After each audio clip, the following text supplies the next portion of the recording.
అండి. నటి శ్యామల గారు ఆమె అయితే ఇప్పుడు వైసీపీ అధికార ప్రతినిధిగా ఉంది కదా! ఆమె అయితే పవన్ కళ్యాణ్ పైన అయితే గట్టిగానే ఘాటుగానే స్పందించారండి. ఆయన ఇంతకుముందు చెప్పిన వాగ్దానాలు అయితే ఇప్పుడు అధికారంలో వచ్చినాక ఆయన మర్చిపోయారని చెప్పింది. ఏదైతే మహిళా దినోత్సవం సందర్భంగా ఆమె అయితే ఓ ప్రెస్ మీట్‌లో అయితే ఇలా చెప్పుకొచ్చారు. ఎందుకంటే మహిళల పైన వైసీపీ ఉన్నప్పుడు మహిళల పైన ఇలా అగత్యాలు జరిగినాయి, లేకుంటే జరిగినాయి అని చెప్పి ఊగుతా మాట్లాడారు కదా! ఇప్పుడెందుకు మరి మహిళలపై ఇలాంటివి జరుగుతుంటే మీరెందుకు ఇంకా ఊగి మాట్లాడట్లేదు? మీరు అధికారంలో ఉన్నారు కదా! మరి అటువంటి సమస్యల మీద పరిష్కారం చూపించొచ్చు కదా! అయితే ఆమె ఘాటుగా అయితే స్పందించి ప్రశ్నించింది పవన్ కళ్యాణ్‌ని. అలానే చంద్రబాబు నాయుడు గారు కూడా చంద్రబాబు నాయుడు గారు ప్రశ్నించడం చూసాం. మరి చంద్రబాబు గారు స్పందిస్తారా? లేకుంటే పవన్ కళ్యాణ్ స్పందిస్తారా చూడాలి. ఎందుకంటే తెలిసిందే మనకి కూడా. ఎందుకంటే శ్యామల గారు చేసిన వ్యాఖ్యల్లో ఒక నిజం ఉంది. యాక్చువల్‌గా మనం నిజంగానే మాట్లాడుకోవాలి.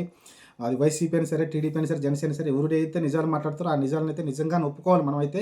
ఎందుకంటే మనం చూసాం కదా! ఏదైతే ఈ కూటమి ప్రభుత్వం రాకముందు, ప్రభుత్వం ఏర్పాటు చేయకముందు మనం చూసాం పవన్ కళ్యాణ్ గారు వాలంటీర్ల పైన ఎంత విమర్శలు చేశారు. వాలంటీర్లు అమ్మాయిలని ట్రాప్ చేస్తున్నారు, విదేశాలకు పంపిస్తున్నారు. దాదాపు 30,000 అని చెప్పాడు. తక్కువ మార్క్ కూడా కాదు. ఇది 30,000, 15,000 మందిని చాలా పెద్ద నంబర్ అయితే చెప్పడం చూసాం.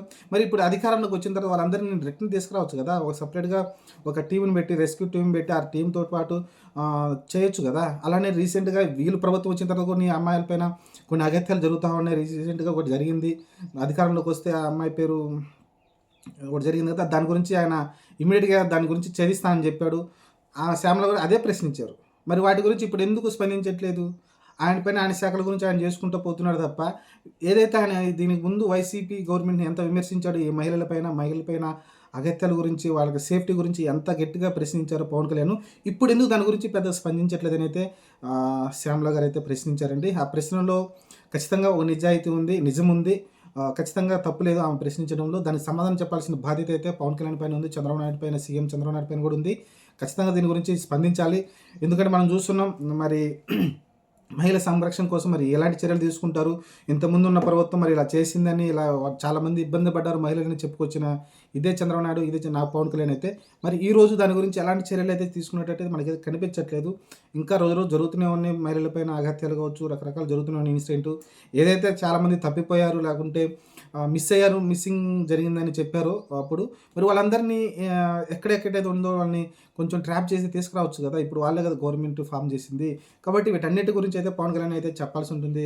ఈ ప్రశ్నలన్నిటికి కూడా సమాధానం అయితే చూద్దాం. మరి పవన్ కళ్యాణ్ లేకుంటే వాళ్ళ తరపున ఎవరైనా స్పందిస్తారేమో వీటిపైన అయితే చూడాలి. ప్రస్తుతం చెప్పాను కదా! అధికారం రాకముందు ఒక మాట, అధికారం వచ్చిన ఒక మాట అయితే ప్రతి రాజకీయ నాయకుడు అలానే మాట్లాడతాడు. పవన్ కళ్యాణ్ అలా కాదనుకున్నాం. చూద్దాం మరి పవన్ కళ్యాణ్ దీనిపైన స్పందించి ఎలాంటి నిర్ణయం తీసుకుంటాడో. శ్యామల పెట్టిన సూటి ప్రశ్న నిజమైందే. ఖచ్చితంగా దీని గురించి ఒక చర్చ అయితే జరగాల్సిన విషయం అయితే ఉంది. ఎందుకంటే వాళ్ళే ఇంతకుముందు అంత పెద్ద ఎలిగేషన్ చేశారు కాబట్టి వైసీపీ గవర్నమెంట్ పైన.